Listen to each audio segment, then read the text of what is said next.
পীরগঞ্জ সীমান্তে অবৈধ পারাপারের সময় 4 জন আটক। ঠাকুরগাঁয়ের পীরগঞ্জ উপজেলার চান্দেরহাট সীমান্তে দিয়ে অবৈধভাবে ভারত থেকে বাংলাদেশে আসার পথে 2 মানব পাচারকারী সহ 4 বাংলাদেশে আটক করেছে বিজিবি। বুধবার ভোরে সীমান্তে 333-এর 3 এসপিডার এলাকায় পশ্চিম ভবানীপুর গ্রাম থেকে তাদের আটক করা হয়। তারা ভারতের মধ্য গৌরীপুর বিএসএফ ক্যাম্প এলাকা দিয়ে অবৈধভাবে বাংলাদেশে প্রবেশ করেছিল। দুপুরে তাদের পীরগঞ্জ থানায় সোপর্দ করা হয়েছে। আটককৃত হলেন দিনাজপুর জেলার বোচাগঞ্জ থানার রামপুর গ্রামের পবনের ছেলে নিশীথ, বিরল উপজেলার কাশিডাঙ্গা গ্রামের মৃত গোপাল মহন্তের ছেলে রিন্টু মহন্ত, পীরগঞ্জ উপজেলার ভবানীপুর গ্রামের মৃত আব্দুল আজিজের ছেলে ওবায়দুর রহমান 55 এবং ইন্দ্রইল গ্রামের শামসুদ্দিনের ছেলে ওবায়দুর 35।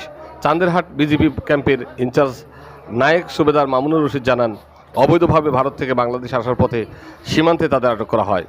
এদের মধ্যে ওবায়দুর রহমান মানব পাচারকারী এবং অপর 2 জন সাধারণ নাগরিক। তাদের বিরুদ্ধে থানায় মামলা করা হয়েছে। পীরগঞ্জ থানার ওসি খায়রুল আনাম মামলা রুজুর বিষয়টি নিশ্চিত করেছেন।